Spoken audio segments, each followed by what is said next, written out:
allergies. Sorry. Yeah. Go ahead. That you're having. You having allergies right now? Yeah. Hi, everybody. Yeah, hey. they're all bad. Hey, what's up, guys? This is, what do you call this, Jeff? In media race? Right.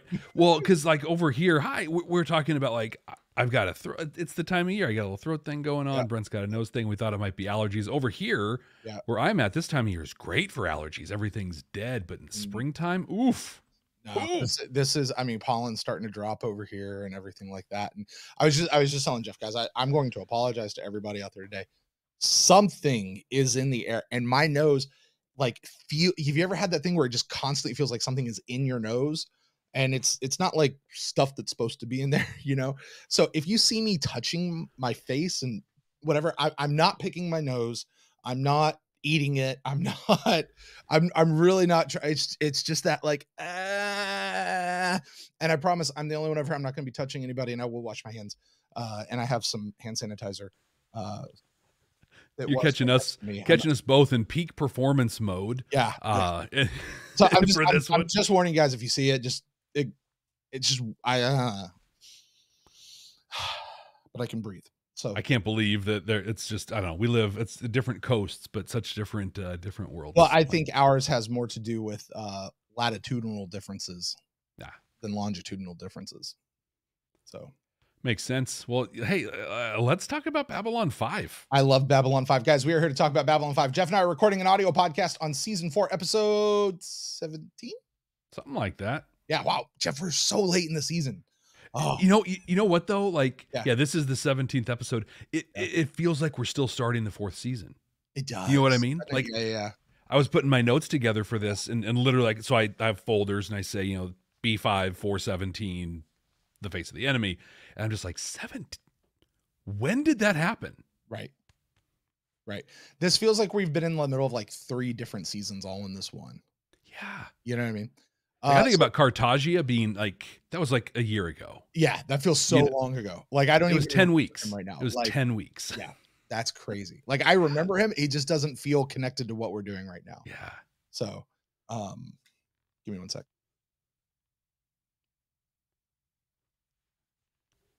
Dogs. Oh yeah, I thought you were yelling at the kids. Oh, I got my puppy. She's over here. She's see my sweatshirt's over there, and she's chewing on the sleeve of my sweatshirt, which is hanging off the chair because she's a punk.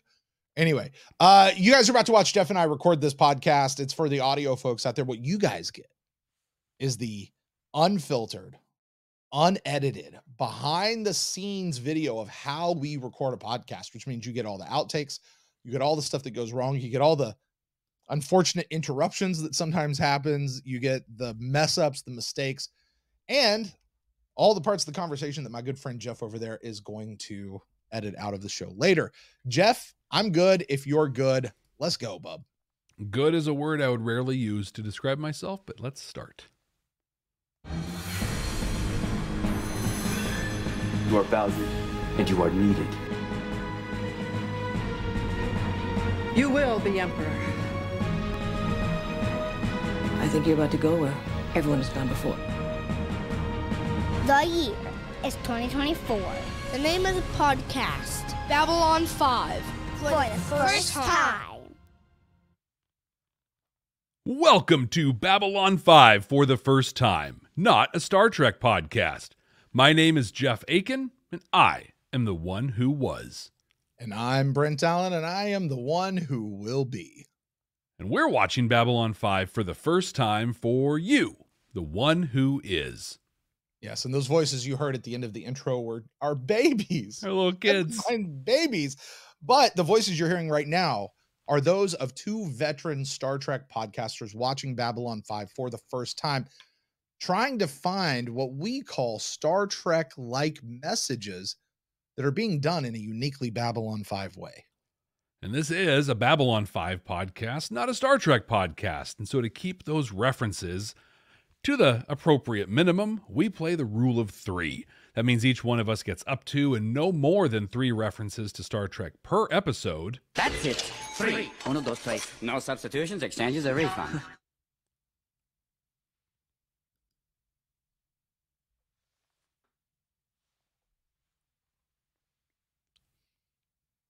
Hey, Jeff, you know what's awesome? What's that? Our friends over at Patreon. They are amazing. They are absolutely amazing. This week specifically, the people who are commenting on the unedited Brent watches video, I didn't check out the comments on yours because you have yours, I have mine. Mhm. But some of the comments from those folks, I mean, Jeff, we had some big reveals in this episode, and people were like, "What do you?" Because I've been saying, how many weeks have I been saying, like, I need to know what's going on with Garibaldi? Yeah. And here they just, I mean, they laid it all on the table. It's like, oh my gosh. And we'll talk about that. But the folks over there are awesome. The comments, the conversations that happen over there. You guys think the stuff happening on YouTube is something? If you guys are out there in podcast land, you might not even understand about that. But there's a whole community of people that have gathered around this show over on Patreon. And it's a whole different deal. There's a whole nother level with the Discord folk. Yeah. But anyway, I just want to take this moment to encourage folks to go over to Patreon and check out some of the exclusive content that we have running over there. And you can even get some behind the scenes, more so than just recording the episodes of what's going on here at Babylon 5 for the first time. And I'll tell you, not this week or next week, the week after that, so I guess that's 2 weeks from now, we're going to have some announcements about our people who have subscribed to Patreon. So if you haven't yet, go do that, and then the announcement will apply to you. It'll apply afterwards also, Yeah, but yeah, get in. It'll make sense why we're talking about Patreon a lot here lately. But Exactly. You guys are definitely, if you're not in Patreon yet, you'll want to make sure you go check that out. And honestly, I think it's worth it. It's just good stuff. And it's the people. It's really the people that make it worth it. Yeah, the content's cool, but the community is what's come for the content, stay for the community. There you go. They make me laugh, frankly, Jeff. Yeah. They absolutely like I love the folks at YouTube. YouTube's phenomenal. Sometimes it can get a little grating though. Just with the open forum, the open nature of it. You know what I mean? But the folks on Patreon make me laugh. Totally. You know what else makes people laugh, Jeff? What's that? You and I making predictions, especially when we get them wrong or when we're this close to being spot on. Jeff, this is the part of the episode, though, where we look back at last week's episode for what our predictions were about this particular week's episode. So last week we predicted what the face of the enemy was going to be out. We've now watched it. We know how close or how far apart we were. Jeff, remind the folks out there what you said this episode was supposed to be about. And let's see just how close you were or how much we laughed at you this whole week. So I thought we were going to get more on the cryo-frozen telepath people on the Lita and Franklin trip to Mars. Mm-hmm. And then I thought that Garibaldi and Sheridan were going to come face to face, which would activate Garibaldi's programming, and he'd do whatever he was programmed to do based on running into Sheridan. Not really. Not really. Not really. I can't give you any points for that, Jeff. I got the cryo telepaths on Mars. That's like 1/10 of a point. Okay, I'll give you 1/10. Okay. Just because I'm feeling generous. I love your generosity. Did you just wipe your brow and go woof? Yeah, it's freaking out a little bit. I don't know what happens if we get 0 points on this, but I don't want to find out. You get fired from the show. Oh, okay. Effectively. So, but I still need you to come and do all the editing and administrative work and the behind the scenes stuff. Okay. So. Yeah, that's fair. Yes. What did you think? Well, I said that Mr. Edgars, which by the way, in my notes, I don't know why. I know his name is spelled Edgers. It's Edgars. I get it. In my notes, it's Edgars. Eggers. I think it's just auto-corrected. Why is it auto-correcting things to Edgars? What are you typing? No idea. What's that? No idea. Why does autocorrect do most of what it does? True. Anyway, I said Edgars and his crew will capture Sheridan. I'm sorry. Will capture Mr. Sheridan. No. Sheridan's father, while Garibaldi returns to Sheridan with a message pretending to kind of be his friend, but he's going to be a complete and total. I said this word. He's going to be a Judas.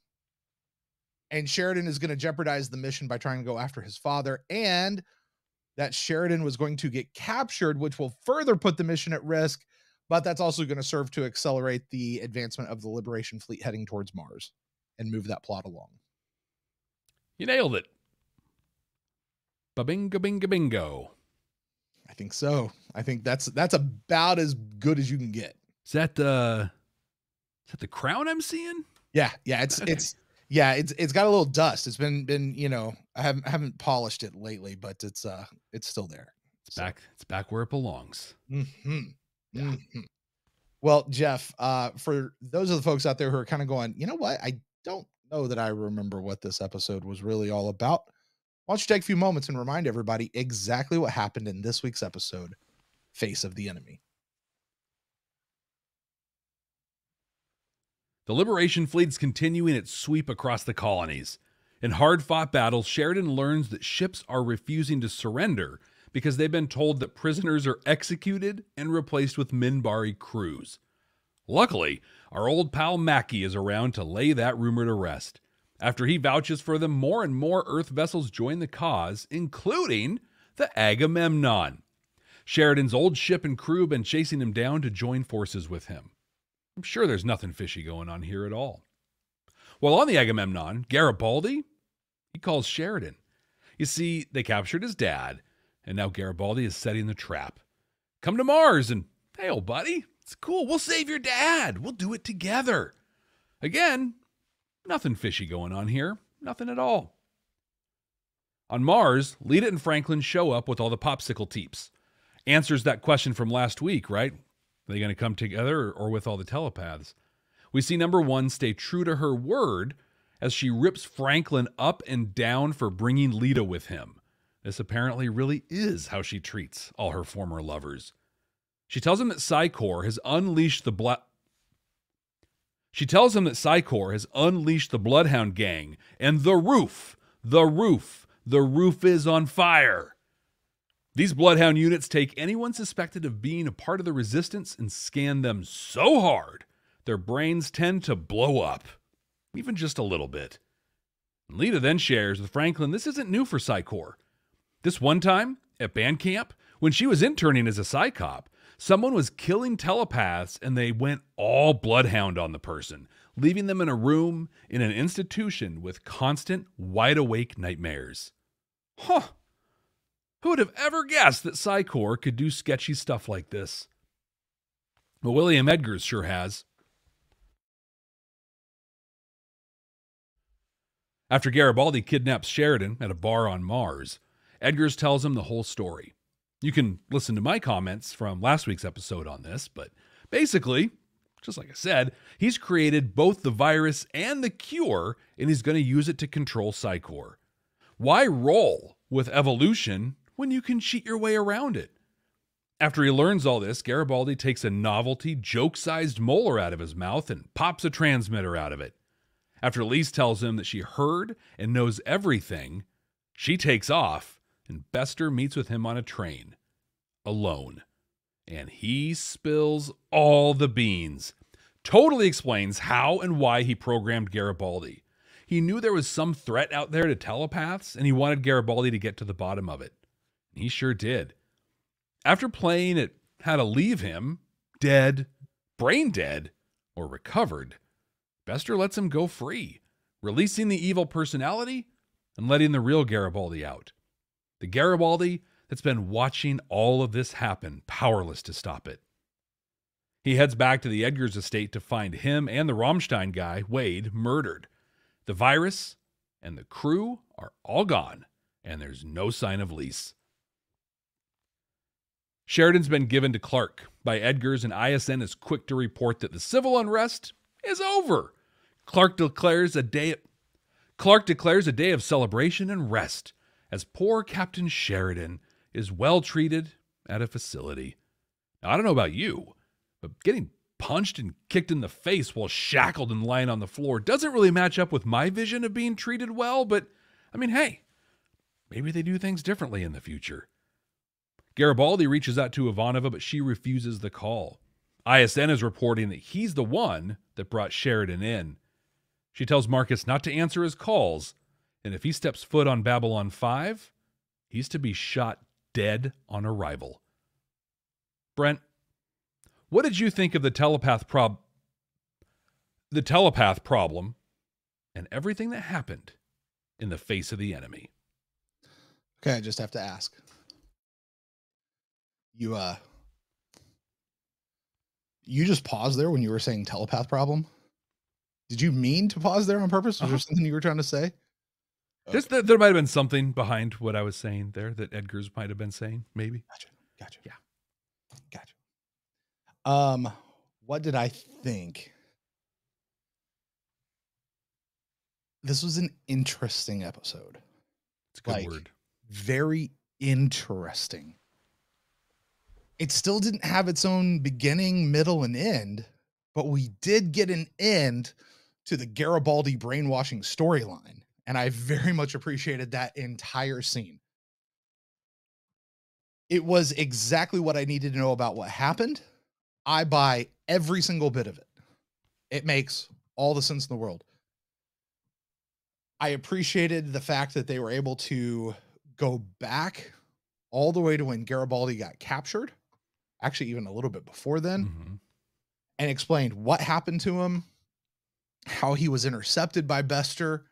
They took him to Mars. He wasn't necessarily on the ship the whole time. They did what they did. Here's why they did it. They sent him back out. The fact that they just used his own stuff. Yeah. And then hyped it up, like, wow, that's what they explained, the mirror thing and the whole, programming thing, what that was all about. And then explained everything of where he's been. Loved it. I even loved Bester's questioning of like, what should I do with you now? I could leave you like this, or I could erase your memory, or I could let you remember everything. And he really kind of tossed it around in his head of what he wanted to do. And eventually he said, I'm gonna let Garibaldi, which might have actually been the worst of them. Like, I'm gonna let you know what you did. Yeah, I feel like that's torturous for Garibaldi, but it also kind of says to Garibaldi, I actually don't see you, you're not a threat. There's nothing of value to you anymore. So go ahead, just be you again. I don't care. Exactly. So I liked this episode. I enjoyed it very much. Interesting is probably my best word to describe it. This is another one I will watch every single time I do a rewatch. If I'm folding laundry and I come across this on TV, I'm not changing the channel during the commercial. I want to watch this episode. I can't even say that this episode's going to make more sense when we see what the other episodes are, to put it in context, because frankly, it made perfect sense. Again, but it also didn't necessarily do the beginning, middle, end. Like it felt very, here's this piece from the middle. A lot of plot, but I really, really liked it. Jeff, how about you? I'm super satisfied, just like you, with the explanation of all the stuff that happened to Garibaldi. It was good, well done. Everything was great.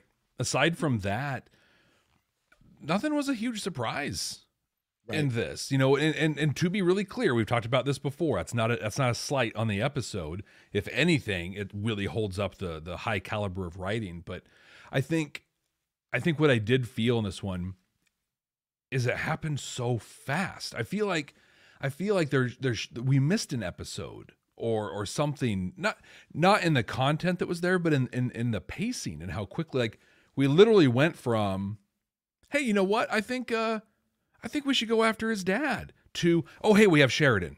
Like, it was that fast. Where, I don't know. And maybe that's fine. Like, it makes narrative sense, but it just felt super compressed, if nothing else. But the only, like, complaint I have on this episode, and to be clear, I really liked this episode. I enjoyed this one. I was fascinated with what was going on. There were moments that kind of made you stop and go, oh, wow, oh, interesting. Really make you think. But Brent, I think my hopes for an anti-hero Bester are dead. Like, Think so? He's just a villain. Think so? I think so. I don't think so. I mean, he might be a hero to telepaths, but here's the thing. He's got the virus and the cure. Is he going to use it now? I could totally see Bester doing the exact same thing that Edgars was going to do. And I hate saying that. Oh, yeah. Oh, just reverse it on the normals? Well, no, he uses it on the telepaths. Oh, you think he's going to use it on his own people to control them? Yeah. Yeah, I don't think that at all. I do not believe that for 1 second. Yeah. No. Bester's too much of his own of a patriot, so to speak. You know, he's just, to use Londo's term, he's just too much of a patriot for his own people. I don't think he would even come close. Now, here's who I do think he would use it on. If it wasn't 100% contagious, rogue telepaths. Yeah. 100% I think he'd use it on them. But for everybody else, no, I don't think he'd use it at all. Yeah, I don't know. I could see it literally using it and just saying, hey, look, if you're playing by the rules and everything's fine, you'll be good because you'll show up every 2 weeks. You'll get your booster or whatever, and you'll be fine. If you don't play by the rules, you die. I hope that's not what happens, but right. I could see it happening. But no, this was a fantastic episode. I loved it. But I think right out of the gate, what was Sheridan thinking? About going after his dad? You know, going after his dad, but even earlier than that, going on the Agamemnon. Just like they're in the middle of a battle and they fly through the jump gate at the last minute and they're like, hey, come on over. We're excited to see it. And he's like, hey, that seems like a really good idea. Like that whole scene when the CO was walking behind him, I just kept waiting for him to get into a corner and then them to attack him and be in on the whole thing. It never happened, but I sure felt like it was going to happen.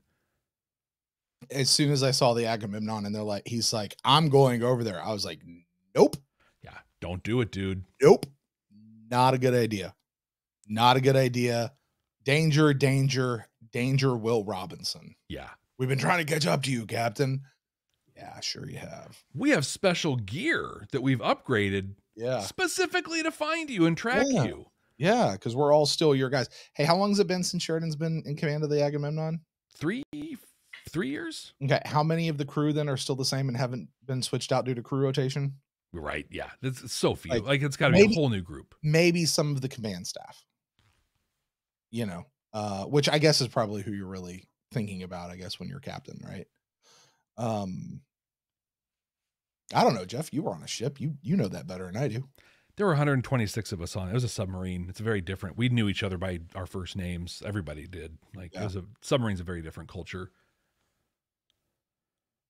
But yeah, so the thought that I had, and we'll talk about it when we dive into the Garibaldi stuff, but he made the comment to Edgars. He's just like, when he says, hey, go get Sheridan, he's like, yeah, that's fine. I think the last guy who did this got 30 pieces of silver. And then when Sheridan just willingly went over, I got some strong passing through Gethsemane vibes of just like, does Sheridan know what's going to happen?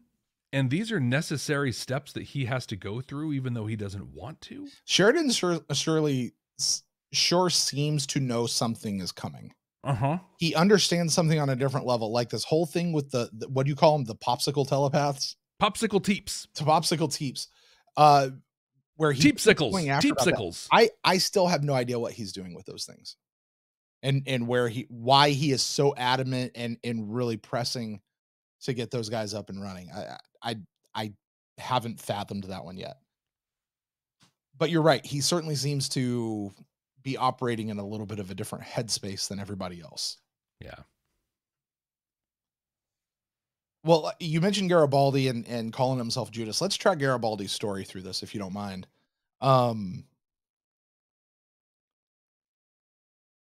So Garibaldi goes through and he does what he needs to do. He slaps that thing on his hand. Right? That was very the gathering feelings right there. Right. Called him over and was like, hey, come see me. We'll do this. And he's acting all sketchy and everything. And he's like, well, what do you need me to do? Nothing. You've done it now. I was like, really? Like that scene had very whatever happened to Mr. Garibaldi vibes with Jakar and Marcus in the bar. Yep. I hated the fact that he slapped the thing on his hand, but it honestly seemed to be the most practical, because what would we have seen in any other show? A hypo spray or some sort of needle to the neck, maybe a stun. Yeah, some sort of a stunner of a tranquilizer, something of that nature. I'm gonna slap this thing on the back of your hand. Now he called it a trank. tranquilizer, I would have thought Sheridan would have passed out. No, it was pretty much just drugs. Yeah. He just got high real fast. Dude, he's doing that big Roadhouse style fight. And the whole time I'm just like, because like there are people who have never like, I don't know, Ambien, right? Or whatever sleeping drug. There's people who've never taken it before who like lick the pill and they're out. And then the people who have kind of a little more of a habit and they're like, yeah, I took one and I'm going to go drive and operate heavy machinery because I'm fine. It does nothing. And so like Sheridan's in this full on like him against 40 guy Patrick Swayze fight. And I'm just like, this dude has done a lot of drugs.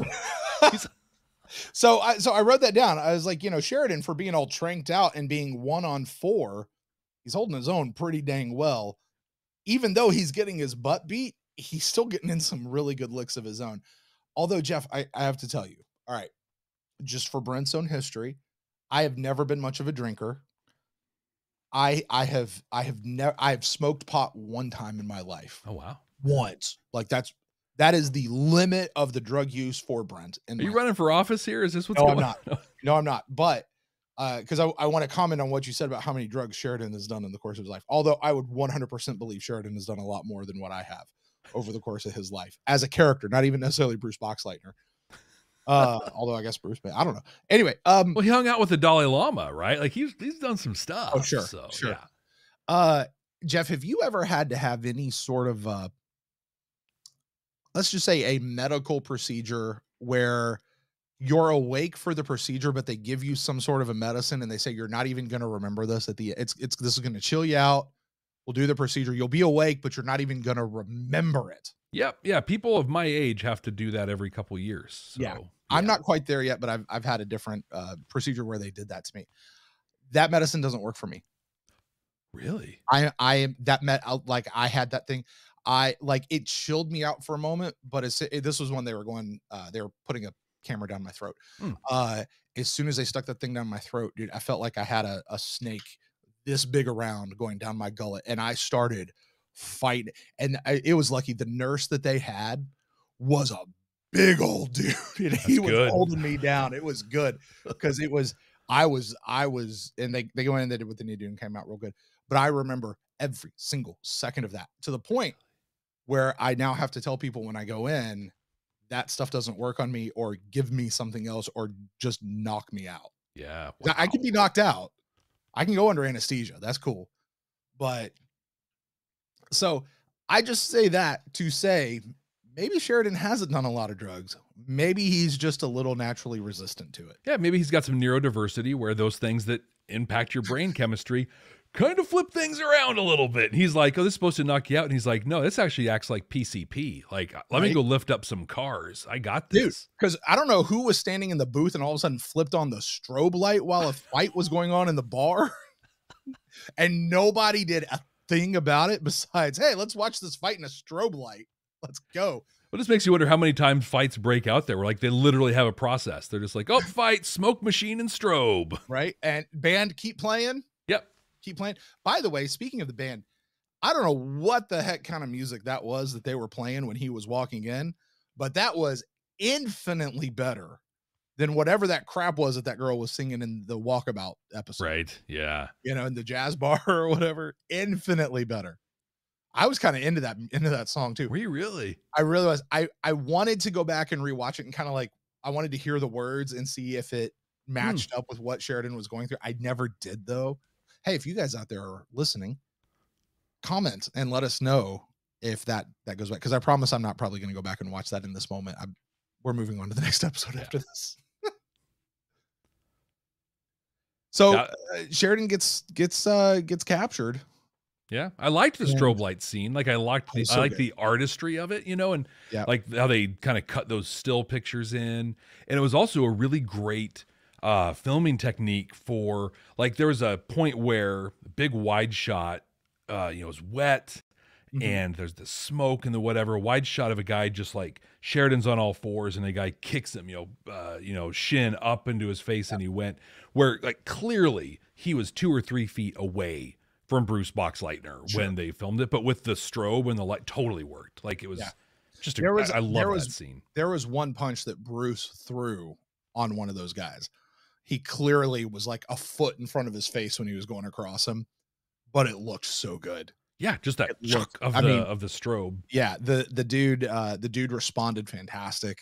It just, I think the camera angle was off just a little bit. For mid-90s TV, that was great looking stuff. That was great. I mean, it still held up. It if you don't have a trained eye, I guess you'd be fine. It went on. It almost felt too long, but also like I never lost interest in the fight. Like it kept my attention the whole time. Yeah, it was really well done. Right. So Sheridan got captured.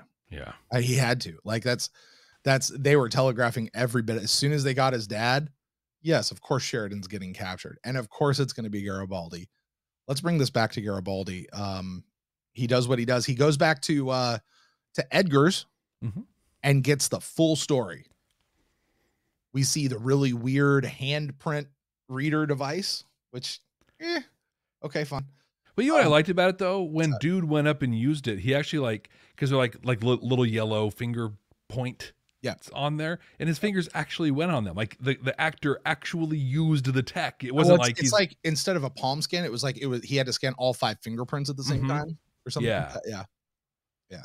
It was very, honestly, Jeff, it was very Borgy. It really was, wasn't it? Very Borgy. Yeah. But he opens up a safe and he's got 2 vials of the virus and 2 vials of the cure. And is basically like, Jeff, I was so mad in this moment. You know why I was so mad in this moment? Because I knew this was what he was doing. Because you were right. Because you were absolutely right. I wasn't really that mad, but I was like, oh, Jeff was right. That this is a business scheme. Like, yeah, he can sell it however he wants, but at the end of the day, this is a business scheme for him. Yeah. Oh. And then, go ahead. I'll say, what a great way to create a captive market. Not only create a captive market, but limitless political control. Right? Yeah. Right?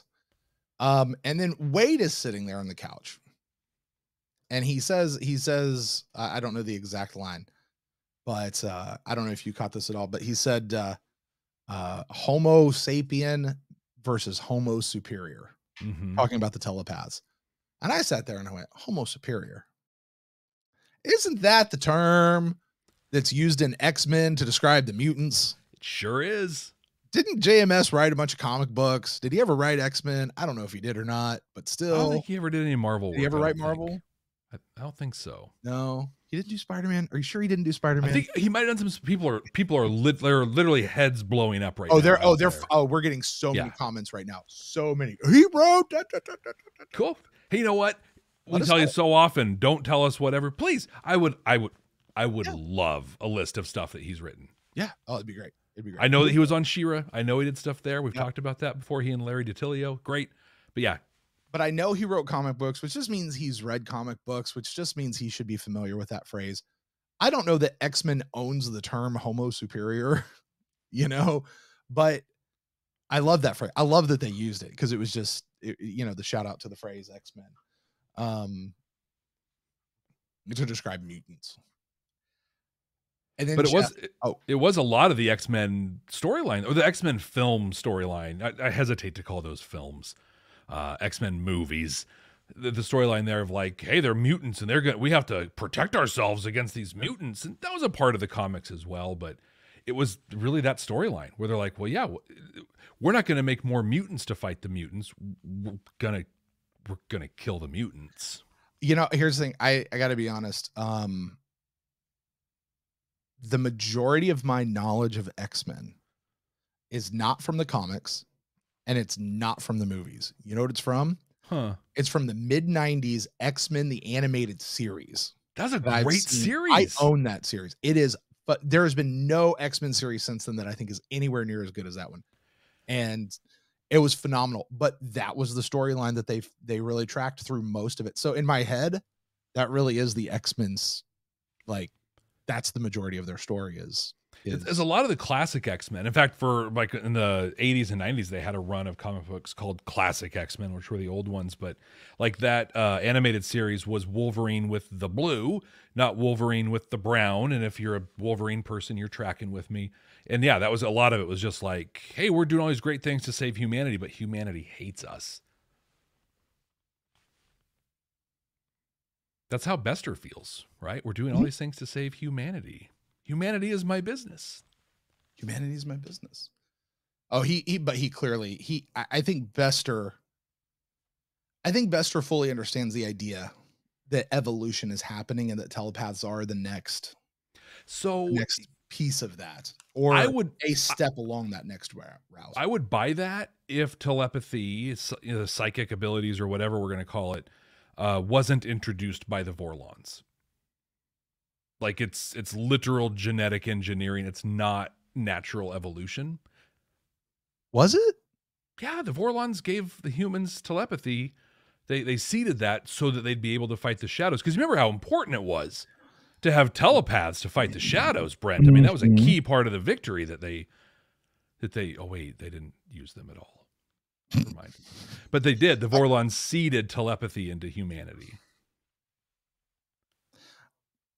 I'm sorry, I don't remember that specifically. It sounds right. And I'm going to go with you, one who was. I definitely know that. Sorry. I definitely know that the telepaths were a big abomination to the shadows, I guess. That they could hurt the shadows. But I don't know that I heard that the Vorlons seeded it for that purpose. So yeah, okay, I'll go with you on that. Yeah, they did, because what ended up happening, it came out, I forget. I'm sorry. Here's what I remember.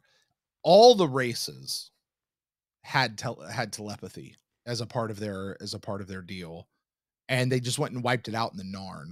Mm-hmm. The shadows did, which is why they don't really have telepaths in the Narn anymore.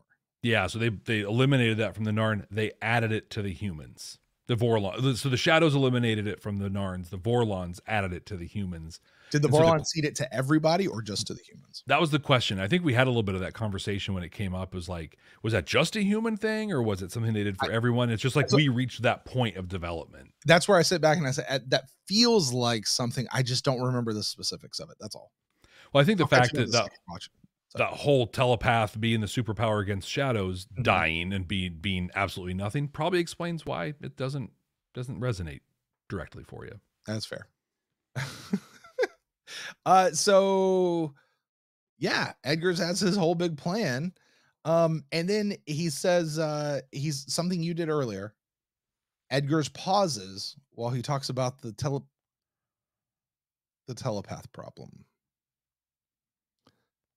What happened with Edgars and the telepaths? Why did he pause there? What was that all about? So my thought was, back around 1939, there was a particular world leader who talked about the Jewish problem. And I think this was there's a lot of direct ties to Hitler and Nazism to Edgars through these last couple episodes with him. What's interesting, and I had that thought. What's interesting is the guy who plays Edgars. Did you catch his name? It's one of the most Jewish sounding names you could ever find. Well, he's, I mean, you know, from an ethnic standpoint, he's pretty clearly a Jewish man. Like, yeah. So, it's interesting him playing that spot, you know? That's not what I had though. And again, this is pure conjecture. I have no clue what exactly. It sounded to me like something happened with the telepath. So not necessarily a reference to that, what you were talking about, but maybe like a sister or a mother or a previous wife maybe was a telepath. And that this whole thing for Edgars is not just business, is not just pride in your own race, but is personal. There's a personal thing that's happened to him in his past that somehow involved a telepath probably really, really close to him. Yeah. That's my thought. I can see that. Make a lot of sense. It would line up with the Babylon 5 way of delivering a message. Well, we'll see if they drop that thread. They never drop threads, ever. And so Garibaldi then goes off. He doesn't like it. He's in the little ship. Lise comes to him and's like, yo, didn't know. And Garibaldi's not talking. She gets up. He just tells her to leave. She gets up to go, and here comes the moment. I've already talked about it a little bit earlier, but Bester comes in and just lays it all out. But what I think is important there too is from the minute he gets on that train, the minute Garibaldi gets on that train, he's sitting there and he's dead staring. Like he is just staring. And Lise is freaking out and, you know, just, oh my gosh, you got to do something. I heard everything. You have to do something. He's just like, go home, Lise. And then he just stares. Bester comes and sits. He barely even blinks and he's just dead. Yeah. So 3 quick notes about this whole situation. I'm not going to comment on what they said because we said it. It all tracks. It's good stuff. They said this line. Bester said this line. We were looking for Sheridan, but we knew that only one of 3 people could replace him. Ivanova, Delenn, or you. What do you mean by replace Sheridan? What are we talking about here? I had the exact same question.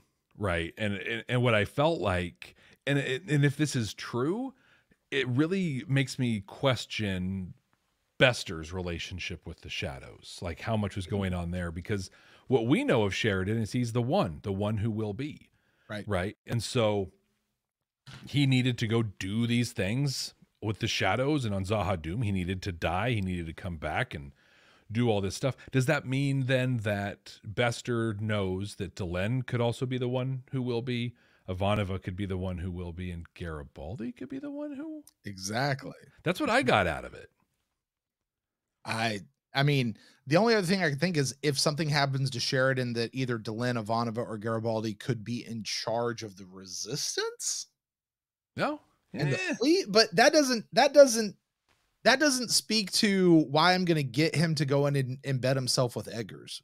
Yeah. It doesn't get to why Justin would be saying that, right? The scene was Justin with the shadows saying his stuff, you know, someone will just replace you.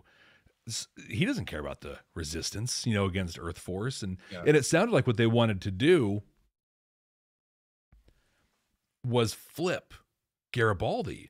Right, so you've got your light side here with Sheridan, make Garibaldi your dark side, and then have him assume the role as the Sith and go through then and win for the shadows, where Sheridan was going to go in, and the plan was for him to win for the Vorlons, but Vorlons had to go and screw that up. See, but that's where I sit back. I don't know that Bester was that in with the shadows, because Bester was pissed at the shadows by this point, right? Yeah, because they stole his girl, so he wasn't about to go through any of that. This whole replacing him thing, it bothers me, because if the point was to get to Edgars to find out what he was doing and find out that information, Garibaldi's the best person out of all of them anyway, because Edgars is married to Garibaldi's old girl. Well, I don't think the point was ever to get to Edgars. I don't think that it wasn't to Bester. It was just about the conspiracy. There's somebody out there trying to do something to telepaths, and Garibaldi's got all the tools to go figure that out and figure out who it is, because they didn't know that it was Edgars at that point. Yeah, he had mentioned, he's like, yep. He said, hey, so we turned this stuff up on you. We tried to make you more angsty, whatever. You did the unexpected. You resigned to your position. That just put you in an even better position to then do this. And like, it was all this great surprise that worked out really great. Yep. Yeah, the only piece in the whole explanation, like you said, is just that whole replace him thing. Yeah. And I feel like they glossed over that in a big way in the explanation. And so maybe we're just supposed to gloss over that too and be like, oh, he could have been somebody important. I get the Delenn thing, right? Because it was Sheridan and Delenn that the Vorlons and the Shadows used. In that, I even get the Ivanova thing, because I was like, there shouldn't be Delenn there. It should be Ivanova, you know, with all the relationship stuff that she had with the Shadows, the connections there. But I get it. I get Delenn. I get Ivanova. Garibaldi fitting in? Is he telepath? Like, is he got a latent thing? I don't know. It didn't fit that great, but also, So I picked up on this. Do you remember, was it last episode? I think it was last episode. Edgars is talking to Mr. Garibaldi. And he says, here's what's the most dangerous thing about telepaths. Do you remember what he said? What's the thing that wins the war? About information, right?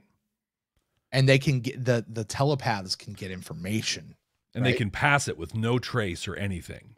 But that's the whole piece, is telepaths are dangerous because of how they can get information. Bester gets to the end of this whole thing, and he says, "I've got what I want from you, Mr. Garibaldi." What was it that Bester wanted from Garibaldi? Information. Information. That's exactly what Bester got. Yeah. Edgars was like, "This is the thing." I don't know if anybody else made that connection. I don't know if that seemed neat to anybody else or big to anybody else, but I was like, this is exactly what Edgars is talking about, like what they're capable of doing.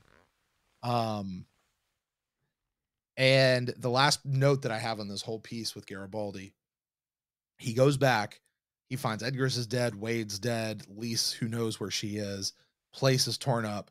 He does whatever, and at the end of the whole thing, Garibaldi has blood on his hands. Mm-hmm. Blood on his hands. How responsible is Garibaldi for this? How much does Garibaldi figuratively have blood on his hands as much as he has it on his hands literally? Again, this really rang back to Passing Through Gethsemane for me, right? Where they had to ask that question of, I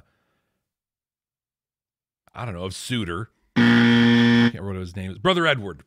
Yep. Of is he still Chucky, right? Is he still the murderer, or is because, are you responsible for the thing that you did that you are no longer aware or have agency of doing? Right. What kind of culpability does Garibaldi have, especially considering they didn't necessarily program him to do these things. They just ramped up pieces of his personality and then gave him programming to learn stuff, shut down, and deliver the message through a novelty-sized tooth. Dude, when he pulled that tooth out of his mouth, I mean, that was a clean pull on that tooth. Yeah. Do you see how long those roots were? Yeah. That was a clean pull of a tooth. I was like, dang. That pulled me out of the episode a little bit. It was really big. Yeah. Like, a full-grown tooth is not that big. No. I mean, maybe out of like an elephant. Maybe Andre the Giant. Yeah. I could see that. Yeah. But no, not a human. No, I thought that was a great point, though. Blood on his hands. Is it his hands? Is it his blood? Where'd it come from? What's the culpability on that? And then Ivanova at the end, just, if he shows up, you kill him. Yeah. Period. I'm serious. Yeah. And now we have the question, and this is great narrative storytelling. How is Garibaldi going to be able to redeem himself? Yeah. How is he going to be able to work his way back into his friends? Because he has to. Like this is still storytelling. Like we've got to get Garibaldi back into all of this. He's not going to get shot on sight, or if he does, he's not going to die. Right. Well, he's been shot before. He can take a PPG hit. We know that. Right. Oh, we just got to go get that machine out of storage, I guess. Yeah, it's still around. Yeah. Okay, so outside of Sheridan getting jacked and Garibaldi, I have a couple other just whatever notes, but I don't need to go through those. What do you got, Jeff? I think just the little storytelling, the exposition piece between Lita and Franklin on how Lita's experience when she was a psychop. We knew that she interned at the Psychops and then she ended that early. Yep. Never really found out why. We found out why here. Yep. It's a gross story, but not shocking. And like it's on brand for what we know as Psychor. Sure. I found it interesting. Two things I found interesting in that is that right to Franklin's face, she called him a mundane. I have that as a note. I've talked before about how they just call people normals and how that can be like, that actually to me is more derogatory towards telepaths because it means you're not normal. But to turn around and call you a mundane, like that's a new term. We haven't heard that one before, have we? No, and so offhanded, just like she's just saying it like this is what you are. Yeah. Now that sounds like a derogatory term. Right? You can't call me that. That is our word. Right.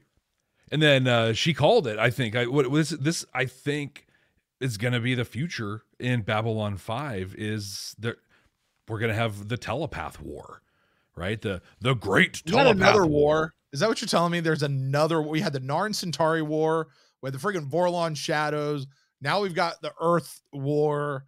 We got more war. I think so because she said someday there's going to be a war between telepaths and the mundanes. I just hope I'm not here for it. Well, hopefully you die before that time because you don't mention that and then not have the war.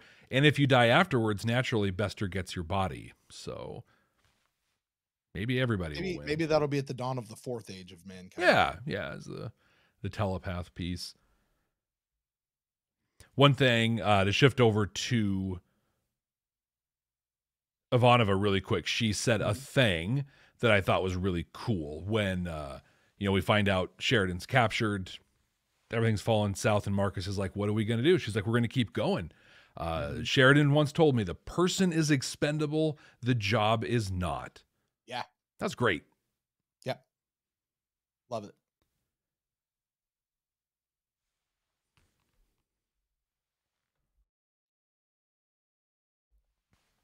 Well, Jeff, I think with that, then we have reached the part of the show where it's time to boil it all down and see if this episode has any of those deep moral messages. Is it holding up a mirror to society, giving us hope that we could be better in the future someday? And at the same time, how much is it doing that message in a uniquely Babylon 5 way? Jeff, it's your week, my friend. It is your job to dole this out. You're going to rate this episode on a scale of 0 to 5 combined deltas and Starfuries, Delta Furies, 0 to 5 of them, onto how strong the message is and how Babylon 5 it was delivered. Jeff, what do you got for this episode? Well, I really wanted to talk about that line Ivanova dropped. The person is expendable, the job is not. But that's not a Star Trek message. That's a leadership message. Talk about it a couple times in the Starfleet Leadership Academy, right? It's just here's I'll give you the long and the short of it. That's a great future episode for Starfleet Leadership Academy. Well, it is. And I didn't look up which one I talk about it in, but I've talked about it in a handful, and I have some pretty harrowing stories about people that I've worked with and bad things have happened to them because they decided to live for the job. And when they lived for the job, they died. And one person I worked with who I had tremendous respect for died on the job. Right. And literally, myself and the other person that were her deputies, we mourned. We had about 6.5 hours of mourning. And then we went into a room and figured out how to keep business moving forward. And then we were just back to work. Like, this incredible individual lost her life and we blinked for six hours, and it's sick. Just know that your company doesn't care about you. Your boss might care about you. People might. Your company doesn't. Don't kill yourself for your company. I also really wanted to talk about the concept of forgiveness, right? As Garibaldi works through what happened, but we're not there yet. That's going to happen later. I want to talk about Sheridan assuming the best from everybody on the Agamemnon, from Garibaldi, and how when you assume the best from people, good things happen, but that's not what happened either. Heck, I almost wanted to talk about the natural, what is natural evolution of a species, and how do we embrace those changes that occur in people instead of fighting them and suppressing them? But that's not really what we did. This isn't what natural evolution. Bro, I'm going to do a thing I don't think I've done in a very long time. This was a plot-full episode that was fantastic, but there really wasn't a message in this one. I'm going to give this one 0. Oh, stop. Let me stump. Do you have something? Let me stump. Sometimes a Star Trek presents a message that is not in the story. It's not in the dialogue, but it is in the casting and where it places people and how it just treats people and doesn't comment on anything. It's just, they're there. This is how it is. You've never seen this before, but this is totally normal in the future. In this episode, and I don't know where I would rank this. Okay. However, here's what we got. This is 1997. Yes, Captain Benjamin Sisko exists on television. And has he been made captain by this point? Maybe he just made captain at this point, right? A little bit, I think a little while ago, because I think we actually... It was the end of season 3. And this is 97. That started in 92? So maybe a season ago. It's not been that long, right? That's it. Captain Ben Sisko, black captain, lead of a show. Not even really. Well, yes, he's the lead. Yeah. We have seen black captains before. We saw one on Next Generation. She was a female black captain, actually. We haven't seen that. However, in this show, there was a black man who was a captain of a ship that he didn't even have to earn the captaincy. He was just the captaincy. Not only was he a captain, he was a person who was well respected among his colleagues and his peers. He's a straight shooter. You don't know him, but you know me. He is the glue. He is the trustworthy one. That is absolutely something Star Trek would do. Is to take a person who is not typically cast in that role. They did it with Michelle Yeoh when they cast her as the captain in the first season of Discovery. Yeah. You know what I mean?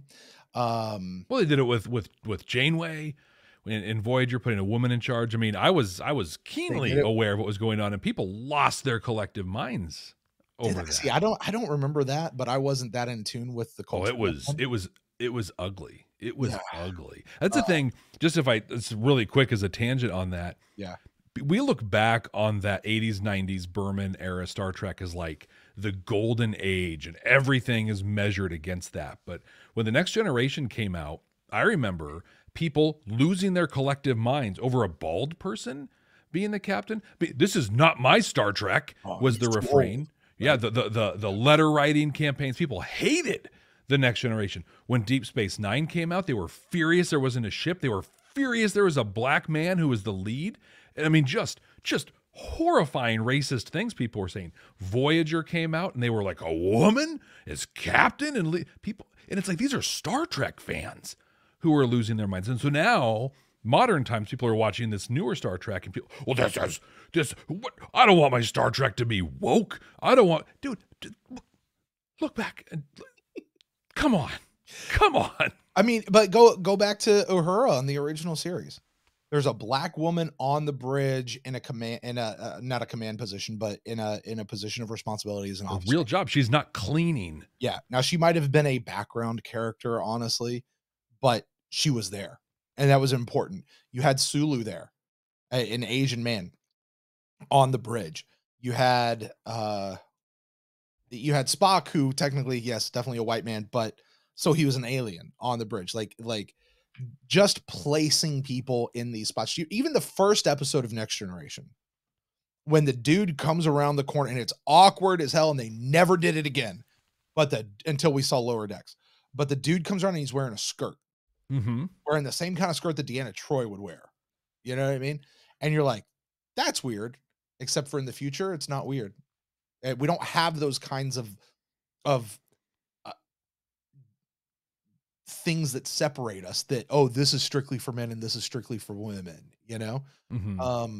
So again, there's a black man that is super well respected. He's even a little bit older. He's a little seasoned. You know what I mean? And we found another black. I'm sorry, I didn't even think about this guy. There was the other black man who's much younger that he was talking to. Of the other one that he was talking to. So I don't know that this is a super message. I don't know that this is one that's really even being done in a Babylon 5 way, and except for the fact that Babylon 5 more than anybody tends to just be like, hey, here's this. We're not even going to talk about it because it's just normal. That's literally the only thing I got. It's a great stump. You're right. There's nothing really else to this show. It's a great stump, but I go back to even just last week with the other captains, right? So you had Commander Levitt was a woman. You had Kawagawa, an Asian man. You had Mackie, who was like, no one there was just white dude sitting there. We go back to Marcus and Franklin on Mars, just being two married dudes, and thought it was gross that they had to like each other, not that they were gay. Go back to Talia and Ivanova and their relationship. I think, yeah, that's a fantastic call. I don't think for this episode it bumps it up in Delta Furies, but I think it takes Babylon 5 as a series. This is another example in a very large growing list of just like that thing we celebrate Star Trek for, rightly so. Babylon 5 was kind of doing all along as well. Honestly. And maybe better.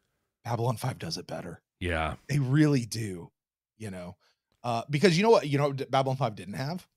At least I don't think they did. Maybe they did. I don't know. I wasn't a part of it back then. All those people writing in being assholes. Sorry if you have to beep that out. But sorry, folks. This is a PG show, family friendly. Sorry. but they don't. Well, actually, that's a thing too. I will lean on some people. Nia, right? Our good friend Nia, who we couldn't survive as an organization here without, and other people who were around back, in the BBS days and the stuff, all the boards. JMS is famous for being interactive with people online and talking about the stuff when it came out. Mm-hmm. Did this stuff get the hate that Star Trek stuff got? I would love to hear I don't know about those days. Don't copy and paste things from the things. Just tell us, were people yes or more no will accepting? suffice. Yeah, yes or no is perfect. Yeah.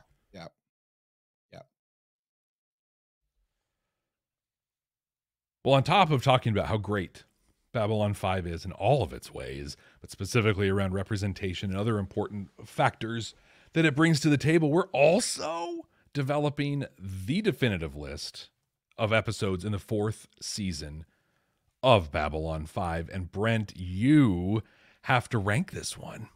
Yep. Our current top 5, hopefully I updated this.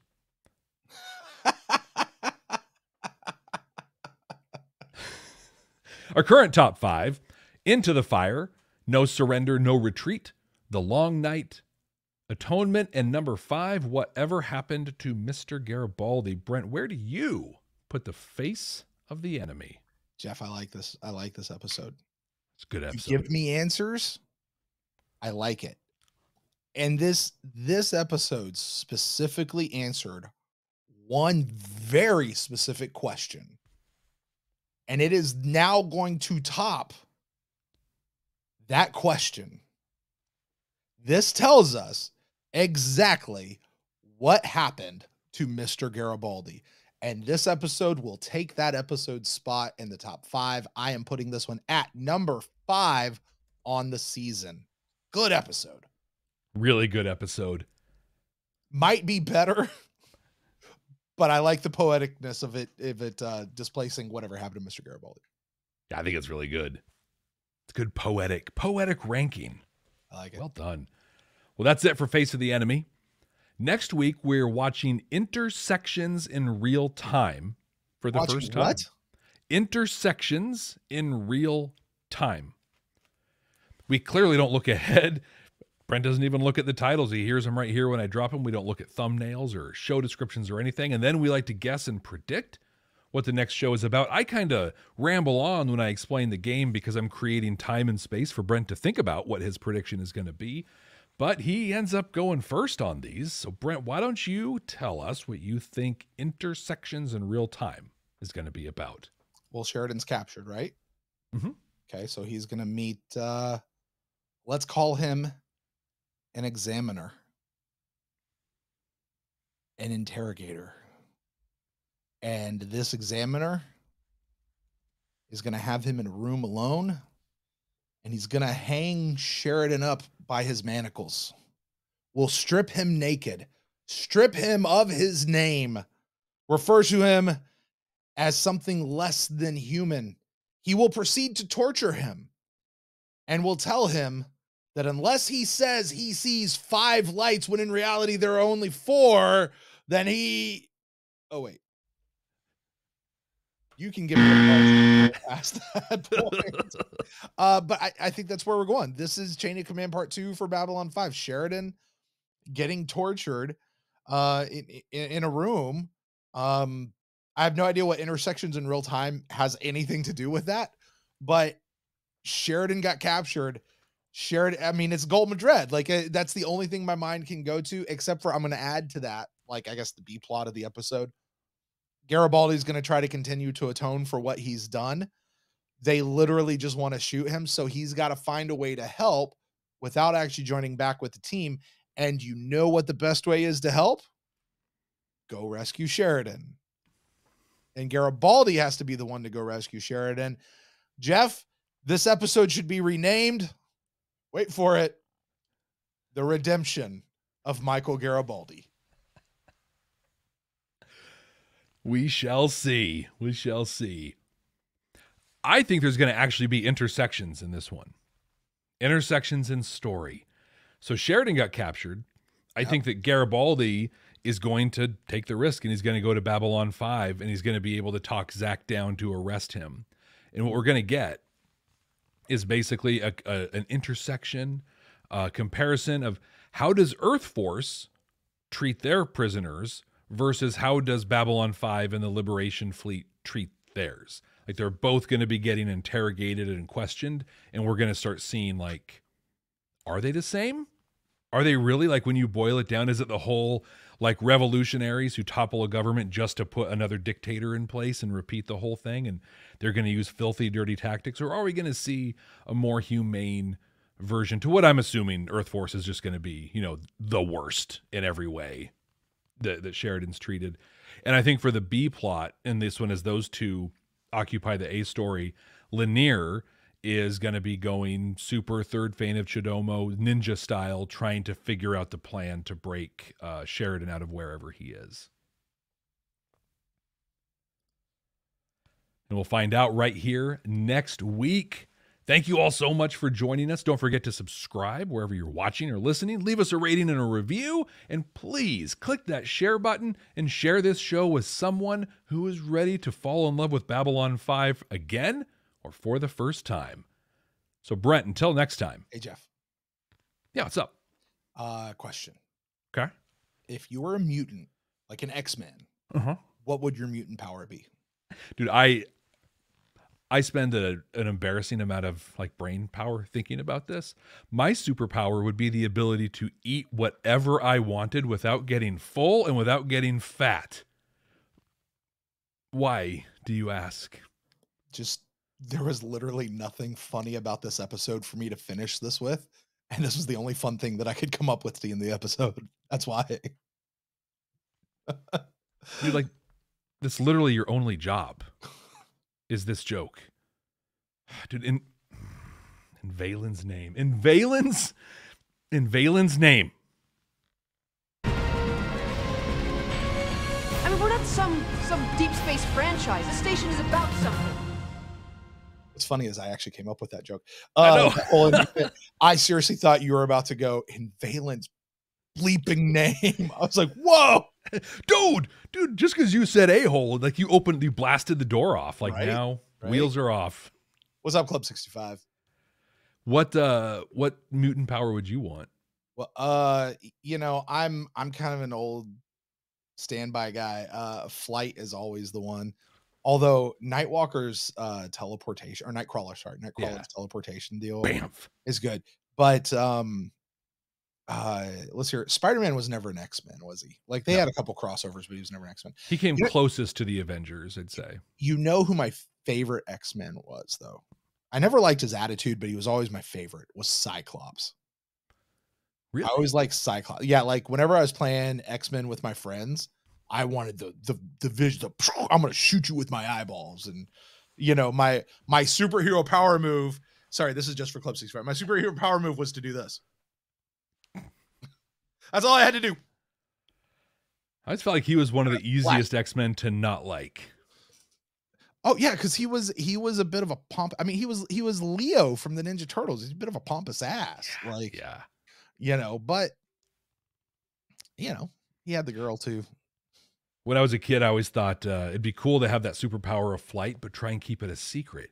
So like when you would be in PE or whatever and running, like don't fly, but just like float a little above the track and kind of, but make it look like you're running and just like use it for, I think Rogue's superpower would be the worst. And I think that's one of the things I think the movie got right. Like that is like the worst superpower. It took, and that takes maturity. I remember as a kid collecting the comics and thinking, how amazing is that? Like you can just get everything, but then you realize you can never touch anyone. Yeah, like because you're not just sucking their power away from them, you're sucking their life force.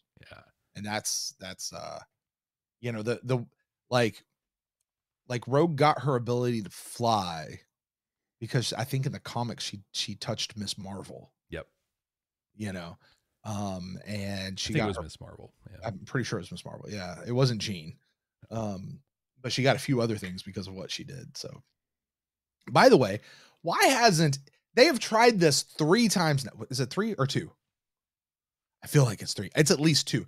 They have tried the Phoenix story. Yeah. multiple times now in film, and they've screwed it up every single time. Well, I think so much of what made it work. They did it great.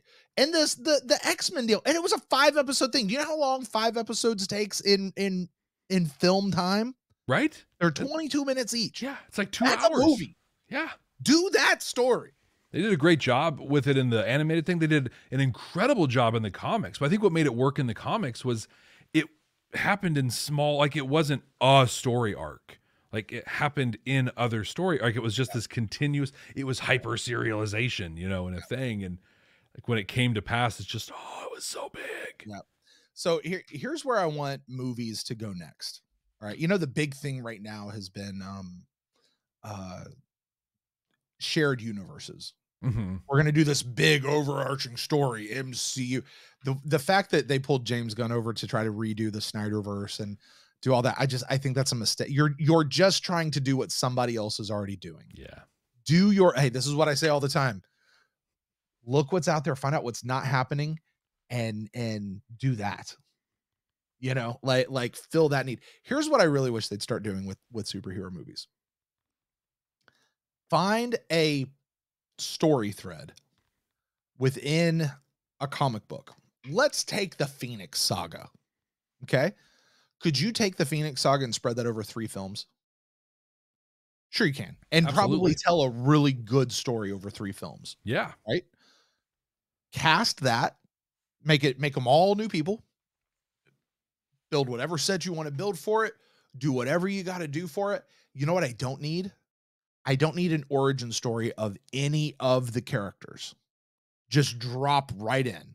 We know these characters by now, and if people don't, they can go watch other films. I don't need that origin story. Drop right in for 3 films, do this story. And when you're done with that story, close the chapter on that book, figure out something else. And if you have those same characters in another deal, recast those characters. You do not have to bring them over and have them continue to play those same folks. The fact they keep bringing Patrick Stewart back to do Charles Xavier in other films, like it's always cool to see Patrick Stewart, and he is the perfect Charles Xavier. James McAvoy didn't suck though. Yeah. And other people, like, honestly, Patrick Stewart's too old at this point. So that's what I want to see. A little bit like what Chris Nolan did with Batman. He almost kind of went through Batman's whole story though. And he started with an origin and went kind of, I guess, to his retirement or something like that. But just tell that story and don't worry. Because that way, you know what? It's not a reboot. It's not a reimaginization. It's not a whatever. This is the story I'm telling with this particular set of characters in this particular world. Tell that story, make it amazing, and then be done. Move on with it. And you know what? You can that way you actually can have multiples of those stories kind of even happening at the same time. And they don't have to be in the same shared universe. You don't have to do anything like that. Just tell that particular story thread and let that be it. I wish that's what they would do. You're a dreamer. They'll never do that. Movie studios won't do. Oh, people will get confused. And they don't even care about people getting confused. They're like, we're going to leave billions of dollars on the table because like MCU is the perfect example where they made 22 movies that are all basically the same. But have little cool little twists or effect things, or, put a little different cover on it or whatever. And that's a very critical, unfair, oversimplified I was going to say, statement. I don't know that I would agree with that at all, but okay. I'm going to hear what you're going for. But they're just like, yeah, we can kind of churn these things out and make it just enough that you have to go see all. You don't care about Ant-Man, but you're going to go watch it. You're going to lay down the money to do it. But I'm so glad they made him funny because that was hilarious. Yeah. It was a great movie. Film. Yeah. And I think too, I remember back when Avengers first came out, I was like, cool, of course, that makes sense to do Avengers. And they're like, now we're going to do Thor. Or it was the other way. I'm just like, nobody cares about Thor. Like Thor had his own comic book and no one cared. Right. Turned out to be a great movie. And then they got one other great Thor movie out of it, but it's like, it's great. It's good. But literally it just turned into this cash printing machine. Well, and they Yeah. They built it in a way you had to go see all this stuff. Sure. I mean, they made billions and billions of dollars. My problem with the MCU now, with the advent of Disney Plus, and they have the 6, 7, 8 episode series that are on Disney. The movies used to come out at 3 a year. That was their clip, 3 a year. That was actually the perfect pace. Well, you hit all the big seasons. You boom, did. boom, boom. Yep. But you also built in enough hunger for like, oh, we gotta wait for the next one. Oh, man. You built that kind of hunger over 4 months. Seems like there's an MCU project debuting every month now. Yeah. You know, and there's like, it's got to a spot where between now I understand like 2022, 2023, even into 2024, although I don't know what the schedule is for this year yet. They were kind of catching up from what they lost from COVID. You know, like, hey, they had movies planned to go out during then, and they're kind of smushing it all in, right? But between these extra films that they're doing and all these MCU projects that are in Disney, it's too much. There's too much for me to watch and keep up with. I still haven't watched, was it Moonwalker or Moon? Yeah, Moon Knight. I loved the Moon Knight comic book series. Loved it. I saw they were making a TV show. I'm like, this is going to be awesome. Haven't even looked at like the square on Disney Plus. I haven't watched WandaVision. I don't even know what Moon Knight was. Never read it, never talked about it. Like I said, most of my stuff was, if it wasn't in Spider-Man animated series or X-Men animated series, or it wasn't on a card, I really didn't know what it was because I didn't read the books. Yeah, Moon Knight was attached to the West Coast Avengers, which became the Avengers West Coast, which was really the Avengers' little cousin. I preferred the West Coast Avengers, the books, to the Avengers when they came out. They were cool. They were awesome. I had all of the West Coast Avengers. There were like a couple miniseries and then like 50 of them, and then they rebranded to Avengers West Coast. But I got rid of those a long time ago, which is stupid, but I did. But Moon Knight was a great character. He was almost, and at the time, he was almost Marvel's answer to Batman in a way, but with a little more mysticism. I thought that was Iron Man. Well, so not that was Iron Man in Robert Downey Jr. Like Tony Man was always the billionaire who did stuff or whatever. But as far as like, I'm basically normal guy who's going to go put on a costume and fight crime and make the world a better place. Except Moon Knight was more about balancing, the energies out there or whatever. But I understand that the TV series is about dissociative personality disorder, which is incredible. Yeah. I hear it's a good series. I have zero interest in watching it. Hawkeye, one of the Avengers that we already know, and I understand the whole thing. Spoiler alert, it's about him passing on the Hawkeye mantle, although he was never actually called Hawkeye. Just pointing that out. But there's the new Miss Marvel series, which is about the little girl, which she's gonna come up in the movie. She's one of the ones with the movies. So you gotta watch it to get that. There's like, it's just, I was really interested in WandaVision. That was dope. And I'm like, I want more of that. I haven't even watched that yet. Oh, WandaVision? Yeah. WandaVision was dope. WandaVision. No time. I think about video. I love video games. We've talked about video games. I've talked about the thousands of hours I've sunk into. I don't have that time. And there's a phrase that came out about a year ago where people started talking about games being respectful of people's time. Because I think about like Dragon Age Inquisition, Mass Effect Andromeda, these really big games I was looking forward to. And it's like, if you don't have 2-3 hours to sit down and sink into it, you just don't bother. And I never have that anymore. And it's like that with TV. I'm just like, I love the idea that there's all this stuff out there. I got no time. And the problem is like, if you miss it, you feel like you're missing something. Yeah. And then like She-Hulk comes out. Now I watched She-Hulk. You know what made She-Hulk watchable to me? They were 20-minute episodes. Oh, okay. 30-minute episodes. Like they were infinitely more digestible. And honestly, that series got a lot of hate that I personally feel was undeserved. I laughed. Like, you do not watch that one seriously. Okay. It's just a fun series. That's it. Yeah.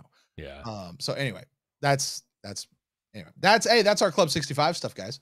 That's just two old dudes complaining. Who's got the time for this stuff anymore? Come on.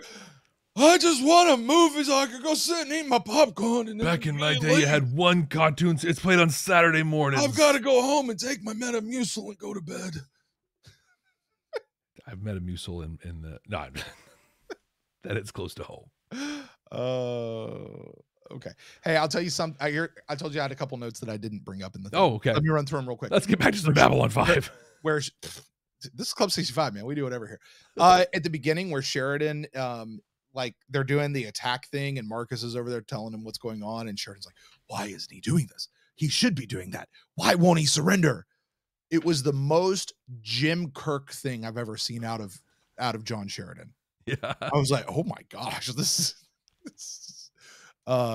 Also, the on-screen communication conversations. You remember how we always like, come on, that it looks fake. It looks like you're recorded at another time with like being quiet.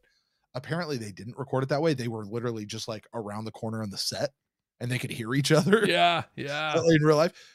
They have gotten so much better with that. So good. It was so good. Like, and this, I don't know when it started getting good. I just realized in this one, it didn't suck. Like he was talking to Ivanova on that screen. It didn't suck.